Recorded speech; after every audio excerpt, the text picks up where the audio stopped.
আজকের এই প্রেস কনফারেন্সে স্বাগত জানাই। আজকের এই প্রেস কনফারেন্সে উপস্থিত আছেন ভারতীয় জনতা পার্টি ত্রিপুরা প্রদেশের সাধারণ সম্পাদক শ্রী বিপিন দেব বর্মা মহোদয়, উপস্থিত আছেন মুখ্য প্রবক্তা শ্রী সুব্রত চক্রবর্তী মহোদয়, উপস্থিত আছেন প্রদেশ প্রবক্তা শ্রী নমুন্দু ভট্টাচার্য মহোদয়। আজকের এই সাংবাদিক সম্মেলনের বিস্তারিত তথ্য তুলে ধরবে ভারতীয় জনতা পার্টি ত্রিপুরা প্রদেশের মুখ্য প্রবক্তা শ্রী সুব্রত চক্রবর্তী মহোদয়। আমি ওনাকে অনুরোধ করছি আজকের এই সাংবাদিক সম্মেলনে বিস্তারিত তথ্য আপনাদের সামনে তুলে ধরার জন্য।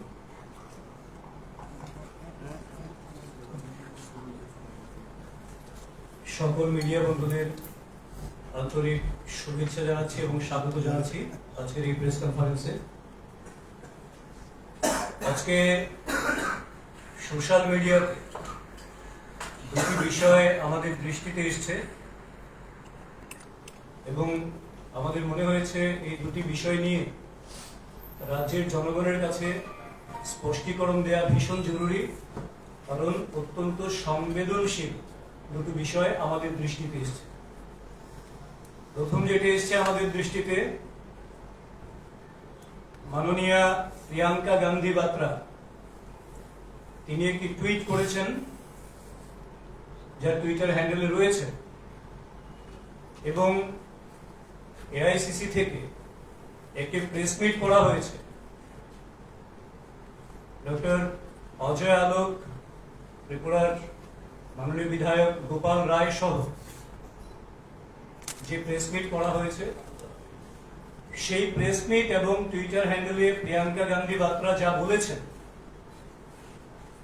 আসলে ত্রিপুরা সম্পর্কে যে তাদের মনে এখনো ঘৃণা পোষণ করেন, ত্রিপুরা সম্পর্কে কোনো স্পষ্ট ধারণা তাদের নেই, যেভাবে বিভ্রান্তি সৃষ্টি করে মানুষের থেকে ক্রমশ তারা দূরে সরে গেছেন, মিথ্যার অপলাপ করে যেভাবে তারা জলবিচ্ছিন্ন হয়েছেন, সেই ধারাকে আবার প্রতিষ্ঠা করার চেষ্টা করছেন, যদিও তারা ইন্ডি জোটে রয়েছেন। কাজেই তাদের প্রেস মিটে সেই ইন্ডি জোটের তাদের যে শরিক ত্রিপুরায় রয়েছে, সেই সিপিএম এরও যে বক্তব্য থাকে তারও আভাস ইঙ্গিত স্পষ্টভাবে রয়েছে। এবং আপাতমস্তকে আমরা যদি দেখি, এই প্রেস মিটে যা কিছু বলেছেন সম্পূর্ণভাবে মিথ্যার বেসাতি করে ত্রিপুরা রাজ্যের মানুষের অপমান কি করে করা যায়, রাজ্যটাকে কিভাবে বদনাম করা যায়। রাজ্যে যখন উন্নয়নের জন্য আইন শৃঙ্খলার দিক থেকে অত্যন্ত সুদৃঢ়ভাবে পদক্ষেপ নেওয়া একটি সরকার চলছে, জনগণের জন্য উৎসর্গীকৃত, সেই জায়গায় রাজ্যকে বদনাম করে যারা এই রাজ্যে পর্যটনের জন্য আসছেন, শিল্পের জন্য আসছেন, তাদের মধ্যে বিভ্রান্তি তৈরি করে রাজ্যটাকে পিছিয়ে দেওয়ার চক্রান্ত একদিকে যেমন রয়েছে, আরেক দিকে বিভাজন কি করে আবার তৈরি করা যায়, সাম্প্রদায়িক উস্কানি কিভাবে তৈরি করা যায়, সেই সমস্ত বিষয়কে মানুষের কাছে নিয়ে গিয়ে তাদেরকে বিভ্রান্ত করে নিজেদের স্বার্থান্বেষী, নোংরা, ষড়যন্ত্রমূলক রাজনৈতিক স্বার্থ চরিতার্থ করার জন্য এই প্রেস কনফারেন্স করেছে। প্রথম বিষয় আপনারা দীর্ঘদিন ধরে কভার করছেন, গন্ডা পিসায় সম্প্রতি যে ঘটনা ঘটেছে, তা সমস্ত প্রেসের কাছে পরিষ্কার রয়েছে যে মানসিকভাবে কিছুটা বিধ্বস্ত একজন ব্যক্তি সেখানে কিছু একটা হইচই করছিলেন এবং তাকে অনেকে মিলে মারার চেষ্টা করছিলেন।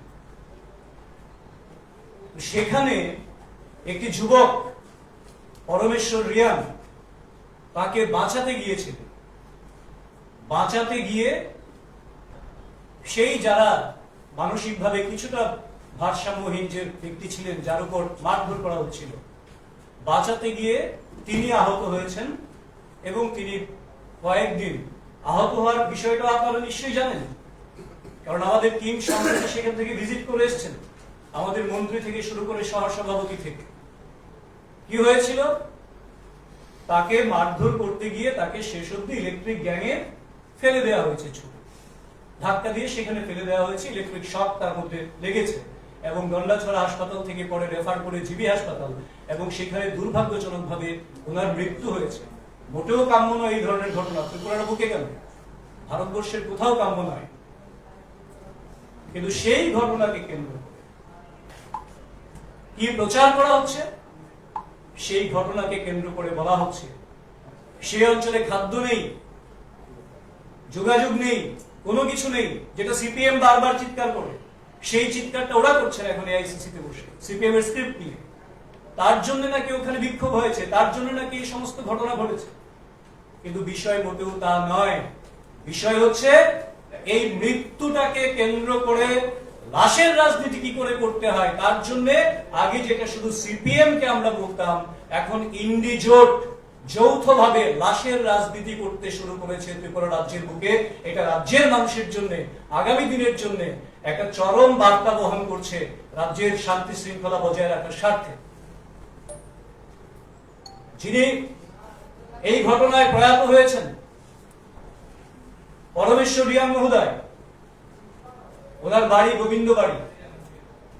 ওনার মৃতদেহ দন্ডাছড়া বাজারে সন্ধ্যায় নিয়ে যাওয়া হয় এবং বলা হয় অন্য একটি সম্প্রদায় নাকি ওনাকে ইচ্ছাকৃতভাবে পিটিয়ে খুন করেছে বলে সেখানে সাম্প্রদায়িক দাঙ্গা বাঁধানোর চেষ্টা শুরু করেছে।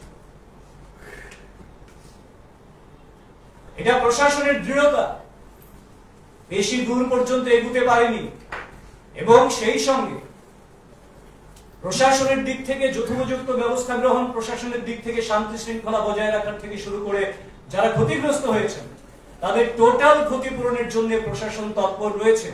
এবং গতকাল আমাদের মন্ত্রী মহোদয় থেকে শুরু করে আমাদের প্রদেশ নেতৃত্বের যে টিম সেখানে ভিজিট করেছিল সেই বিষয়ে তাদের সঙ্গে কথাও বলেছেন। কিন্তু সেইটাকে কেন্দ্র করে বলা হচ্ছে কি পঞ্চায়েত নির্বাচনের আগে নাকি রাজ্যে দাঙ্গা পরিস্থিতি তৈরি করছে। এই ধরনের অভিযোগ করে রাজ্যের যে একটা মানুষের ঐতিহ্য রয়েছে, সংস্কৃতি রয়েছে, শান্তি সম্প্রীতির পরিবেশ রয়েছে, সেটাকে টোটালি কলুষিত করার জন্য গোটা ভারতবর্ষের বুকে ত্রিপুরাকে বদনাম করার জন্য একটা চক্রান্ত করে তারা এই ধরনের একটা এলিগেশন করতে শুরু করেছেন। এই ঘটনার সঙ্গে পঞ্চায়েত নির্বাচনের কোনো যোগাযোগ নেই এবং সেখানে আইন শৃঙ্খলা যেমন এখন নিয়ন্ত্রিত রয়েছে। আজকেরও খবর সম্পূর্ণ দোকানপাট খুলেছে এবং যারা ক্ষতিগ্রস্ত সরকারি সাহায্য সহযোগিতা তাদের কাছে পৌঁছচ্ছে এবং সেখানে ডিএম থেকে শুরু করে এসপি থেকে শুরু করে এসডিএম থেকে শুরু করে প্রশাসনিক দিক থেকে যত কিছু করার সম্পূর্ণ উদ্যোগ প্রশাসন গ্রহণ করেছে। কাজেই এই ঘটনাকে কেন্দ্র করে এআইসিসি তে বিভ্রান্তিকর তথ্য পরিবেশন করে গোটা দেশের মধ্যে যে বার্তা দেওয়ার চেষ্টা করেছেন, আমরা তীব্রভাবে তার ধিক্কার জানাই, নিন্দা জানাই। কারণ এই ইন্ডি জোট যারা পরস্পর বিপরীত মেরুতে ছিল, একে অপরের শত্রুপক্ষ বলে ভাবত, আর ভারতীয় জনতা পার্টি কোন রাজনৈতিক দলকে শত্রুপক্ষ ভাবে না। এটা রাজনৈতিক লড়াই, আদর্শগত লড়াই থাকবে, কিন্তু কোনোভাবেই রাজনৈতিক শত্রু নয়। আদর্শগত দিক থেকে দুটো বিপরীত মেরু হতে পারে, অন্য মেরু হতে পারে, সেটা অন্য বিষয়। আর তারা গণশত্রু হিসেবে একজন আরেকজনকে বিবেচনা করত, তার বহু প্রমাণ আমাদের সামনে রয়েছে। সেই সঙ্গে গোপাল রায় যিনি বসেছিলেন, মাননীয় বিধায়ক ত্রিপুরা পবিত্র বিধানসভা, তিনি কি বললেন? তার বাড়ি র্যানস্যাক হয়েছে, অ্যাটাক হয়েছে। তিনি কবের কথা বলছেন? কোথাও তো এফআইআর নেই, কোথাও তো আপনারা কভার করেননি। এই সাম্প্রতিককালের মধ্যে গোপাল রায়ের বাড়িতে কোনো আক্রমণ হয়েছে, কোনো মামলা হয়েছে, কিসের ভিত্তিতে বললেন? আসলে কি সেই প্রেস মিটে বসে সিপিএম জামানায় যখন ওনার বাড়ি র্যানস্যাক হয়েছিল, অগ্নিসংযোগ করা হয়েছিল, সেই ইলিউশন তার মাথায় এখনো কাজ করছে, ওনার মাথায় কাজ করছে। তার থেকে নিয়ে অপরাধ বকছেন এবং ওনার থেকে এই বিষয়গুলি নিয়ে ডক্টর অজয় কুমার মিডিয়ার সামনে মিথ্যে বিবৃতি দিয়ে দিচ্ছেন। আরো কি বলছেন? প্রেস মিটটা কি চলাকালীন সময় মাননীয় বিধায়ক সুদীপ রায় বর্মনের উপর এবং আশিস সাহার উপর নাকি আক্রমণ হয়েছে বিশাল করে। আপনারা কি কোথাও কভার করেছেন ওনাদের উপর আক্রমণ হয়েছে? সম্পূর্ণ মিথ্যার বেশাতি করে গোটা রাজ্যটাকে, এই সুশাসনের যে একটা ভারতীয় জনতা পার্টির সরকার চলছে ত্রিপুরা রাজ্যে, প্রফেসর ডক্টর মানিক সাহা মহোদয়ের নেতৃত্বে, যেখানে সর্বাংশে উন্নয়নকে পৌঁছে দেওয়ার চেষ্টা চলছে, তাকে কলুষিত করার জন্য এই ধরনের মিথ্যের অপলাপ করছেন। এবং সেই সঙ্গে কি বলছেন? পুলিশ নাকি নিষ্ক্রিয় ভূমিকা অবলম্বন করছেন। প্রত্যেকটা জায়গায় ওনারা নাকি নমিনেশন দিতে পারছেন না, আপনারা কভারেজ করছেন। আমি গতকালকেও তেলিয়ামুড়া গিয়ে এসেছি। আমি যখন গিয়েছি তেলিয়ামুড়ায়, তখন মিছিল করে সিপিএম নমিনেশন সাবমিট করতে গেছে। এই চিত্র ত্রিপুরার বহু জায়গায়। কারণ ভারতীয় জনতা পার্টি কোনোভাবেই হিংসার রাজনীতিতে বিশ্বাস করে না, হিংসার রাজনীতিকে প্রশ্রয় দেয় না। কোথাও কোনো ঘটনা ঘটে থাকলে সঙ্গে সঙ্গে ভারতীয় জনতা পার্টি এবং ভারতীয় জনতা পার্টির সরকার, মাননীয় মুখ্যমন্ত্রী প্রফেসর ডক্টর মানিক সাহাজির নেতৃত্বে তৎপরতার সঙ্গে কোন ছোটখাটো ঘটনাকেও সম্পূর্ণভাবে কিভাবে নিয়ন্ত্রণে রাখা যায় এবং ঘটনা যাতে আর বিস্তার লাভ না করতে পারে, তার জন্য দলীয় দিক থেকে যেমন আমরা সুশৃঙ্খল ভাবে আমাদের দলীয় কর্মীদেরকে সম্পূর্ণ বার্তা প্রতি মুহূর্তে দিচ্ছি, সরকারও সেই উদ্যোগ সমানভাবে গ্রহণ করছে।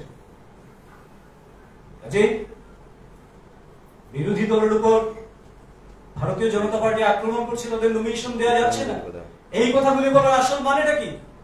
আসলে সম্প্রতি তো আমাদের শেষ হলো আমাদের 2023 সালে বিধানসভা নির্বাচন এবং 24-এর লোকসভা নির্বাচন। দেখা গেছে ওনারা যেই একটা আবহ তৈরি করেছিলেন, যেটা কংগ্রেসি কালচারের আবহ ছিল, 23-এ আয়া পড়তাসি আসতে পারেননি, তার থেকে বেরিয়ে আসতে পারেননি, বরং সেটা আরো কয়েক গুণ বেড়েছে। ওদের মানসিক ভারসাম্য ক্রমশ নষ্ট হচ্ছে এই কারণে যে লোকসভা নির্বাচনে fair, free and fair poll ওরা নিজেরাও স্বীকার করেছেন, সেখানে মাত্র 88টা বুথে ওনারা লিড পেয়েছেন। বাকি সমস্ত বুথে ভারতীয় জনতা পার্টির লিড হয়েছে, এগিয়েছিলেন। ব্যাপক গণসমর্থনে ভারতীয় জনতা পার্টি ত্রিপুরায় তার মজবুত ভিত্তি নির্মাণ করছে। কাজেই ভারতীয় জনতা পার্টির সঙ্গে সাংগঠনিকভাবে যেহেতু কোনোভাবে টেক্কা দিয়ে চলতে পারছেন না, কাজেই এটাকে বদনাম করার জন্য এরা এই ঘৃণ্য প্রয়াস নিয়েছেন। আসলে ভারতীয় জনতা পার্টিকে বদনাম করা মানে আসলে কাকে বদনাম করছেন, কার বিরুদ্ধে চক্রান্ত করছেন? গণতন্ত্র প্রিয়, শান্তি প্রিয় মানুষের বিরুদ্ধে আপনারা চিৎকার করছেন, আপনারা ষড়যন্ত্র করছেন এবং তাদের মধ্যে বিভ্রান্তি ছড়ানোর চেষ্টা করছেন। আপনারা বলছেন দণ্ডা ছড়াতে দাঙ্গার বিষয়, আপনারা বলছেন ত্রিপুরায় আইন শৃঙ্খলার বিষয়। যে কংগ্রেস দেশ স্বাধীন হওয়ার পর থেকে শুধুমাত্র লুটেরাদের কংগ্রেস হিসেবে পরিচিত, 55 বছরের মতন সময় ধরে শুধু লুটতরাজ করেছে গোটা দেশে বিভাজনের রাজনীতি করেছে। শিখ রায়ের থেকে শুরু করে কাশ্মীর, তো সেই প্রথম দিন থেকে কংগ্রেসের নেতৃত্বে যতদিন সরকার ছিল, কাশ্মীর বার্নিং ছিল এবং কাশ্মীর ইজ বার্নিং এই বিষয়ের উপর বহু লেখালেখি, সিনেমা, বহু কিছু হয়েছে, যার মূল কারিগর ছিলেন কংগ্রেসীরা এবং তাদের রাষ্ট্রীয় নেতৃত্ব যারা ছিলেন। সেই কাশ্মীর আজ শান্ত হচ্ছে, দিকে দিকে তখন গোটা দেশ জুড়ে শান্তির পরিবেশ কায়েম হচ্ছে। বিভাজন থেকে যখন উন্নয়নের দিকে দেশ এগিয়ে চলছে, তখন সেই বিভাজনের রাজনীতি আবার শুরু করার জন্য ওনারা এই কথাগুলি বলছেন। ত্রিপুরার মানুষ কি ভুলে গেছেন কি করে কমিউনাল রায়ত তৈরি করতে হয়? সেটা তো সিপিএম ত্রিপুরা রাজ্যকে দেখিয়ে গেছে। 1980 সালের দাঙ্গায় হাজার হাজার মানুষ গৃহহারা হয়েছেন, প্রাণ হারিয়েছেন, বাড়িঘর জ্বালিয়ে দিয়েছেন।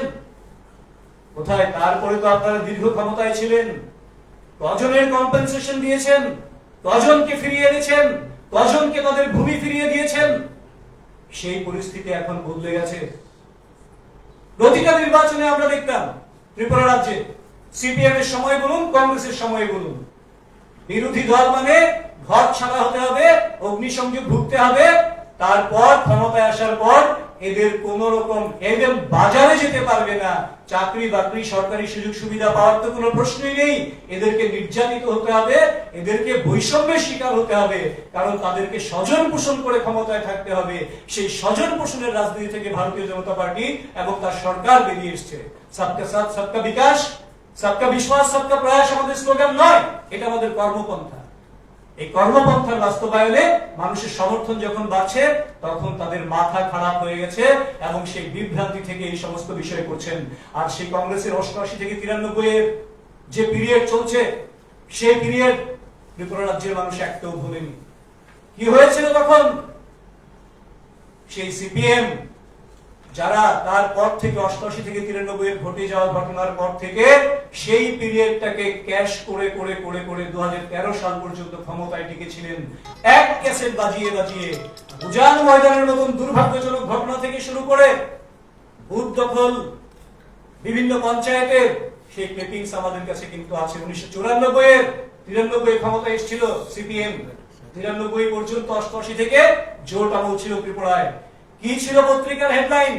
বুথ দখল, ব্যাপক ছিনতাই, বোমাবাজির মাধ্যমে পঞ্চায়েত ভোট সম্পন্ন। পত্রিকার হেডলাইন বলছি, পত্রিকার হেডলাইন, আমার মন গড়া কথা নয়। 93 এর বিধানসভা নির্বাচনের পর নমিনেশন সাবমিশনের সময় থেকে শুরু করে আপনাদের পত্রিকায় বড় বড় করে মৃতদেহ, ফার্স্ট পেজ মৃতদেহের ছবি আসছিল একের পর এক। সেই ছবিগুলি ত্রিপুরা রাজ্যের মানুষ ভুলে যায়নি। বীরচন্দ্রমুড়ুতে শ্রীদাম পাল সহ 15 জন খুন হয়ে যান, আর যারা খুন করেছে তারা এখন মিত্র হয়ে যায়। কারণ কি? ইন্ডিজোট। তার জন্য এটাকে মানুষ প্রত্যাখ্যান করেছে। শুধু কি তাই? আমরা কি ভুলে গেছি? আপনাদের সময়ে, সিপিএম এর সময়ে যেমন বিমল সিনহা খুন, মধুসূদন সাহা খুন, পরিমল সাহা খুন, সুখরাম দেববর্মা খুন, জোট আমলে সেই শ্যামহরি শর্মা খুন, কিংবা গৌতম দত্ত, কত নাম বলুন, যারা রাজ্যের নেতৃত্ব ছিলেন এক একটা দলের, তাদেরকে জোট আমলে বলুন, সিপিএম আমলে বলুন, একে একে খুন করা হয়েছে একের পর এক। আর সাধারণ মানুষের কথা বললে তো সেই লিস্ট এত লম্বা হবে যে আমার মনে হয় 24 ঘন্টা লেগে যাবে সেই লিস্ট যদি আপনাদের সামনে প্রকাশ করতে হয়। এই যখন ত্রিপুরার অবস্থা ছিল, তার থেকে ত্রিপুরা যখন বেরিয়ে আসছে পলিটিক্যাল ভায়োলেন্সের জায়গা থেকে, কারণ পলিটিক্যাল ভায়োলেন্সে ভারতবর্ষের মধ্যে ত্রিপুরার সবচাইতে কম সংখ্যায় পলিটিক্যাল ভায়োলেন্স যেখানে হয়, সেই সমস্ত রাজ্যের মধ্যে প্রথম সারিতে এখন উঠে আসছে। কারণ এই রাজ্যের ওই সংস্কৃতিটাকে, রাজনৈতিক সহিংসতার সংস্কৃতিটাকে ভারতীয় জনতা পার্টি বন্ধ করতে চায়। ভারতীয় জনতা পার্টি সেটাই নীতি, সেটাই প্রত্যেকটা রাজ্যে হচ্ছে যে ভায়োলেন্স কে ডেভেলপমেন্টে কনভার্ট করা। রাজনীতি হবে উন্নয়ন দিয়ে। আর তারাই বলছেন ভারতীয় জনতা পার্টি ভায়োলেন্স করছে। এবং গতকাল আমাদের মাননীয় মন্ত্রী এবং আমাদের শীর্ষ নেতৃত্ব যখন গন্ডাপিসা পরিদর্শন করে আসেন, তারপর শর্ট সার্কিট থেকে একটা আগুন লাগে, সেখানে কিছু ক্ষতি হয়েছে, সেটাকেও ব্যাখ্যা করা হচ্ছে যে মন্ত্রী এবং প্রদেশ নেতৃত্ব ভিজিট করার পর নাকি আবার সেখানে সাম্প্রদায়িক উত্তেজনা তৈরি হয়েছে। 24 ঘন্টাও তো যায়নি। আপনারা এখন দেখতে পাচ্ছেন প্রত্যেকটা দোকানপাট খুলেছে, প্রত্যেকটা জায়গায় প্রশাসন মোতায়েন রয়েছে, সতর্ক রয়েছে। ডিএম সাহেব, এসপি থেকে শুরু করে, এসডিএম থেকে এসডিপিও থেকে শুরু করে প্রত্যেকটা বিষয়ের উপর তীক্ষ্ণ নজর রেখে চলেছেন, যাতে করে কোনোভাবেই মানুষের মধ্যে এই ধরনের বিভাজন তৈরি করতে কেউ সম্পন্ন না হয়। একটা কথা আপনাদেরকে জানিয়ে দিতে চাই, যারা এইটাকে ভায়োলেন্সে কনভার্ট করেছেন এবং যারা এটাকে নিয়ে লাশের রাজনীতি করে কমিউনাল ভায়োলেন্সের দিকে টার্ন করানোর চেষ্টা করেছেন, তাদের প্রত্যেককে প্রশাসনিকভাবে আইডেন্টিফাই করে তাদের প্রত্যেকের প্রকৃত সাজা হবে, সেটা নিশ্চিতভাবে আমরা বলছি। কাজেই সরকার যেমন ভায়োলেন্সের বিরুদ্ধে রয়েছে, সরকার যেমন চাইছে প্রত্যেকটা দল তার রাজনৈতিক কর্মকাণ্ড করুক, পঞ্চায়েত নির্বাচনে অংশগ্রহণ করুক, সেটা মাননীয় মুখ্যমন্ত্রী থেকে শুরু করে প্রদেশ নেতৃত্ব আমরা বারবারই বলছি, কিন্তু ওনারা প্রার্থী পাচ্ছেন না। ভারতীয় জনতা পার্টির কি করা হচ্ছে? যদি তাই হতো, তারা যা বলছেন প্রত্যেকটা জায়গায় তো নমিনেশন সাবমিশনে যাচ্ছেন ওনারা, এটা কি প্রমাণ করে? যেখানে প্রার্থী পাচ্ছেন না, নমিনেশন দেওয়ার পর বলছেন আমাদের যেতে দিচ্ছে না। এই যে ত্রিপুরাকে বদনাম করার জন্য, এমনকি অধ্যত্ত নিয়ে স্টেট স্পন্সর্ড টেরোরিজম বলে দেয়া, ভায়োলেন্স বলে দেয়া, তারা মনে করছেন দেশের মানুষ ভুলে গেছে শিখ দাঙ্গার কথা, সেই ধরনের পরিস্থিতির কথা ত্রিপুরার মানুষ ভুলে গেছে? ভুলেনি। কাজেই এই ধরনের মিথ্যাচার, এই ধরনের বিভ্রান্তিকর তথ্য সবকটার একটা উদ্দেশ্য রয়েছে, যে রাজ্যে আবার বিভাজন তৈরি করার জন্য, সাম্প্রদায়িক সুশ্রুতি দেওয়ার জন্য, রাজ্যের গৌরবকে, ঐতিহ্যকে, যে সংস্কৃতিতে আবার ফিরে আসছে তার মধ্যে আবার অপসংস্কৃতির ধারা সঞ্চারিত করার জন্য ইচ্ছে করে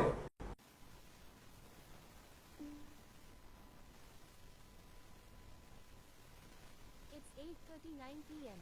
To hear your notifications, follow the notification on your phone to turn on notification access.